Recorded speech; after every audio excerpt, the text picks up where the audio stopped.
नमस्कार विद्यार्थी मित्रांनो, तलाठी फॅक्टरीमध्ये मी सागर सोनवणे तुमच्या सगळ्यांचं स्वागत करतो. मित्रांनो, आपण वेगवेगळे व्हिडिओज तयार करत असतो ज्यामध्ये तलाठी परीक्षेविषयीची माहिती तुमच्यापर्यंत पोहोचवत असतो. त्याचबरोबर सकाळी 6:30 वाजता बाळासाहेब शिंदे सरांचं लाईव्ह लेक्चर असतं. ॲपमध्ये तर आपली बॅच सुरूच आहे आणि ती चांगल्या पद्धतीने रन होती आहे. आता जर तुम्ही तलाठीची तयारी करताय, अभ्यास करताय, तर त्याचं एक परफेक्ट अभ्यास नियोजन असायला पाहिजे. आणि ह्या परफेक्ट अभ्यास नियोजनाविषयी मी तुमच्याशी थोडक्यात बोलणार आहे. चला मित्रांनो, समजून घेऊयात की आपला अभ्यासाचं नियोजन कसं असलं पाहिजे, आपल्या अभ्यासाचं वेळापत्रक कसं असलं पाहिजे, कोणत्या विषयाची प्रायोरिटी कशी आहे, ह्या गोष्टी आपल्याला समजून घ्यायच्यात. हे समजून घेत असताना पहिलं परीक्षेचं स्वरूप थोडक्यात पाहू.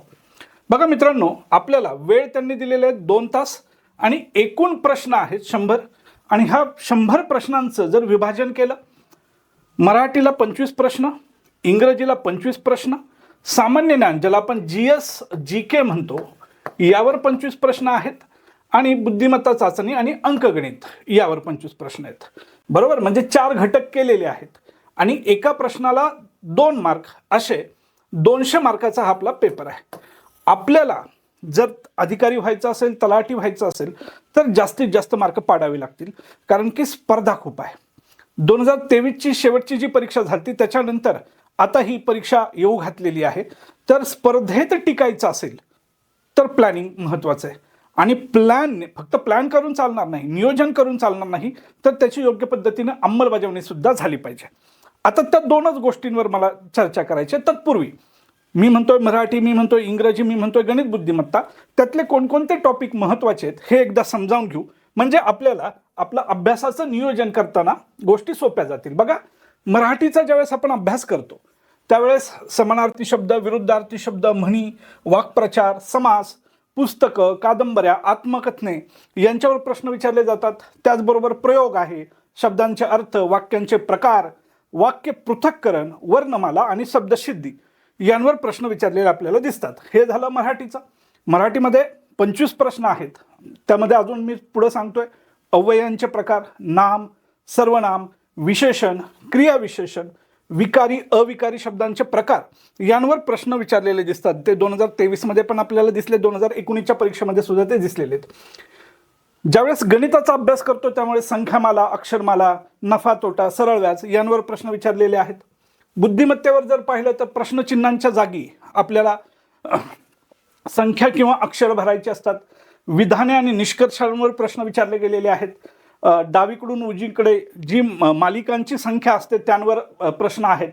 सिटिंग अरेंजमेंटवर प्रश्न आहेत. ब्लड रिलेशनवर प्रश्न आहेत. सिलोलिझमवर प्रश्न विचारले गेलेले आहेत. इंग्रजीमध्ये आपण म्हणतो ॲडम्स अँड फ्रेजेस, आर्टिकल, त्याचबरोबर क्वेश्चन टॅग, टेन्स यांवर प्रश्न विचारलेले आहेत. बरोबर, म्हणजे घटक 4 आहेत. आणि आपण ज्यावेळेस PYQचं ॲनालिसिस करतो त्यावेळेस आपल्याला एक डिकोड झालेला आहे की या टॉपिकवर हमखास प्रश्न विचारले गेलेले आहेत. 4 घटक आणि त्याचं नियोजन बघू. आता ह्या नियोजनामध्ये काय समजून घ्यायचं, जरा लक्ष द्या. बघा मित्रांनो, वेळेचं नियोजन आपण म्हणतोय, वेळेचे नियोजन. आणि ह्या वेळेच्या नियोजनामध्ये आपण 4 घटक काढले बाजूला. मराठी, दुसरा घटक इंग्रजी, तिसरा गणित बुद्धिमत्ता,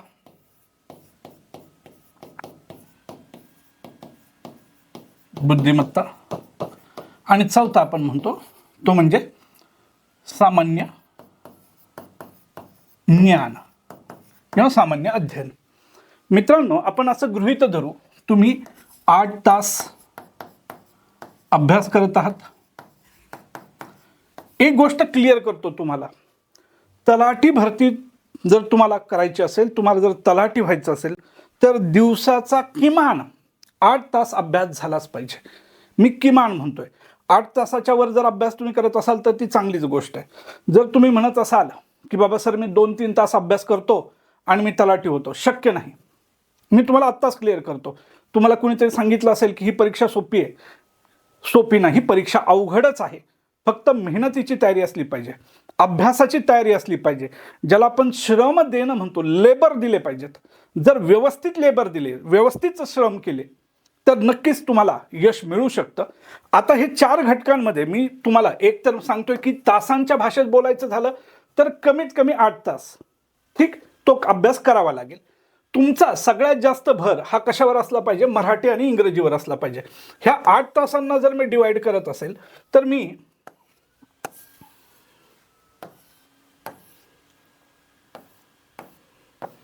पहिला मराठी लिहितो, दुसरं इंग्रजी, तिसरं गणित बुद्धिमत्ता आणि चौथा आहे जीएस. ठीक आहे.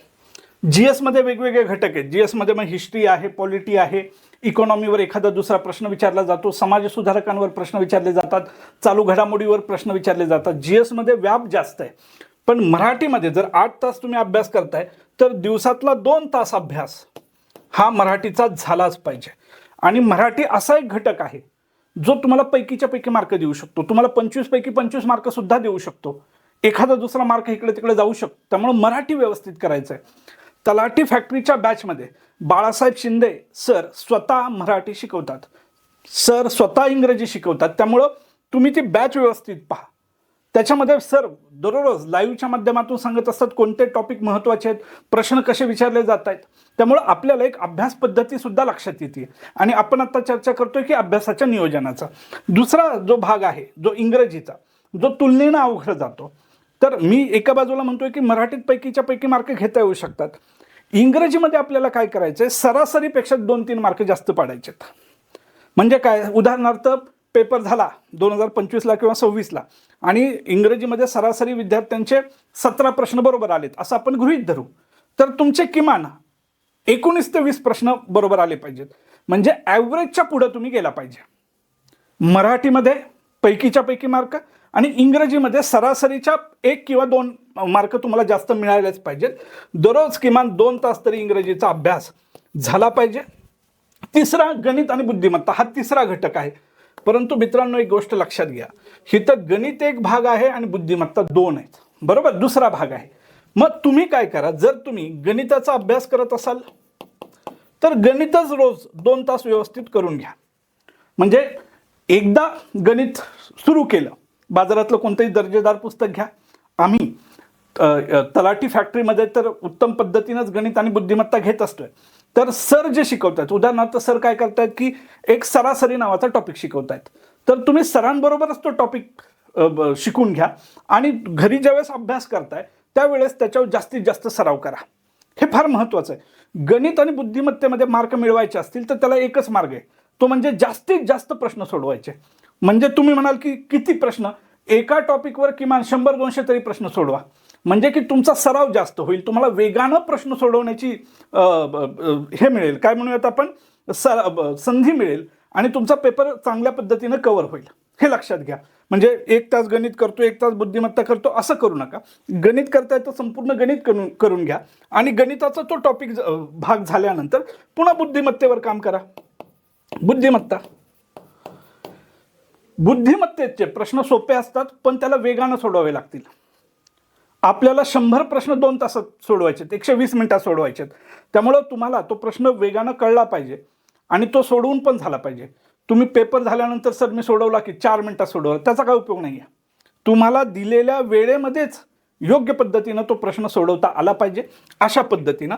आणि GS-GK मध्ये आपण म्हणतो की हिस्ट्री आहे, हिस्ट्री, पॉलिटी यांवर हमखास प्रश्न आहेत. हिस्ट्रीमध्ये समाज सुधारकावर हमखास प्रश्न विचारला जातो. राज्यघटनेवर, मूलभूत हक्कांवर हमखास प्रश्न विचारला जातो. मूलभूत कर्तव्यांवर प्रश्न विचारला जातो. म्हणजे जर तुम्ही 2023च्या पेपरचं जरी व्यवस्थित ॲनालिसिस केलं तरी तुम्हाला कळेल की GSचं नक्की काय करायचं आहे. GSमध्ये हिस्ट्रीचा अभ्यास करताना कोणते टॉपिक वाचायचे आहेत, जॉग्राफीमध्ये रिव्हर सिस्टीमवर प्रश्न विचारलेले आहेत, मग ते आपल्याला पाहिजेत. GS करत असताना आता ह्याच्यामध्ये 6 घटक आहेत. जसं मी म्हणलं की हिस्ट्री आहे, पॉलिटी आहे, इकॉनॉमिक्स आहे, जनरल सायन्स म्हणजे विज्ञान आहे, जॉग्राफी आहे आणि चालू घडामोडीत. आता 6 घटक तर तुम्ही 2 तासात करू शकणार नाही, ही तर फॅक्ट आहे. तर तुम्ही काय करा, हिस्ट्री करायला घेतलेलं आहे ते हिस्ट्री पूर्ण करा. पॉलिटी जर अभ्यास करताय तर पॉलिटीचा पूर्ण करा. 73वी घटनादुरुस्ती, 74वी घटनादुरुस्ती यांवर प्रश्न विचारले गेलेले आहेत. इकॉनॉमीमध्ये बँकिंग सिस्टीमवर प्रश्न विचारले गेलेले आहेत. कर संरचनेवर प्रश्न विचारले गेलेले आहेत. PYQ फार महत्त्वाचे. तुमच्या अभ्यासाचा एक चांगला मार्ग PYQ आहे आणि दुसऱ्या बाजूला वर्गात जे शिकवणे होते ते व्यवस्थित करायचं. तलाठी फॅक्टरीमध्ये आपण बाळासाहेब शिंदे सरांच्या मार्गदर्शनाखाली अभ्यास करत असतो. आपली बॅच ऑलरेडी सुरू झालेली आहे. ही बॅच नक्की तुम्ही जॉईन करा, ज्याच्यामध्ये तुम्हाला वर्गात सगळ्या विषयांचे लेक्चर होतीलच. दुसऱ्या बाजूला आपण त्याच्या नोट्स प्रोव्हाइड करत असतो, PYQ आपण तुम्हाला देत असतो आणि सराव प्रश्नसुद्धा घेत असतो, जेणेकरून तुमचा अभ्यास खूप चांगल्या पद्धतीने होईल. अभ्यासाचं नियोजन अशा पद्धतीनं जर तुम्ही केलं, तुमच्या दिवसाचं तुम्ही दिवसाचं नियोजन करा. सकाळी ठरवा की आज हा 8 तास अभ्यास करायचा, असं करायचं आहे. आणि संध्याकाळी झोपताना हे पहा की तुम्ही जी डायरी मेंटेन करताय की दिवसभरात मला हे करणं अपेक्षित आहे आणि संध्याकाळी झोपताना तुमच्या लक्षात आलं की माझं हे पूर्ण झालेलं नाही आहे, तर स्वतःला 2 शिव्या द्या.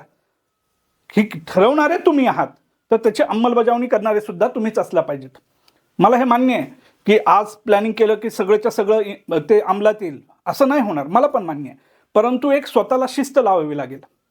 सर मी आजपर्यंत 8 तास अभ्यास नाही केला, उद्यापासून कसा शक्य, मला पण मान्य आहे. पण उद्याचं टार्गेट 2 तास ठेवा, आठवड्याभरात 4 तासावर जा आणि 15 दिवसात 8 तासापर्यंत जा.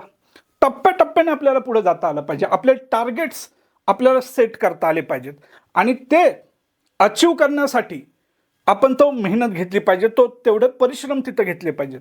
स्पर्धा परीक्षांमध्ये मित्रांनो तुम्हाला एक गोष्ट क्लिअर करतो. एक गोष्ट फार महत्त्वाची आहे, कष्ट.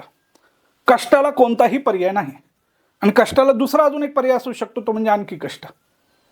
सर वेळ कमी पडतो, मग अभ्यासाचे तास वाढवा. सर गणित अवघड जात आहे, जास्तीत जास्त सराव करा. सर इंग्रजी अवघड जात आहे, मग त्या पद्धतीनं तुम्हाला हे लक्षात आलं पाहिजे की तुमचे कोणते प्लस पॉईंट आहेत आणि कोणते निगेटिव्ह पॉईंट आहेत. त्या पद्धतीनं तुम्ही काम करा. तासांच्या भाषेत तर हे महत्त्वाचंच आहे, म्हणजे तासांच्या भाषेत लेबर द्यायचेत आणि दुसऱ्या बाजूला विषय पण व्यवस्थित आपल्याला समजून घ्यायचा आहे. या पद्धतीनं जर तुम्ही पुढे गेलात तर तुम्हाला 100% यश मिळेल. अशाच प्रकारचे आपण व्हिडिओ तुमच्यासाठी घेऊन येत असतो. जर तुम्हाला हा व्हिडिओ हे लेक्चर आवडलं असेल तर नक्की लाईक करा. जर तुम्ही चॅनल सबस्क्राईब केलं नसेल तर सबस्क्राईब करा आणि जर तुम्हाला हे लेक्चर उपयुक्त वाटत असेल तर जास्तीत जास्त लोकांपर्यंत शेअर करा. बॅच नक्की जॉईन करा. संपर्क क्रमांक सांगतोय, 9226 01 81 81 या नंबरवर संपर्क करा आणि आजच तुमचा प्रवेश निश्चित करा. धन्यवाद.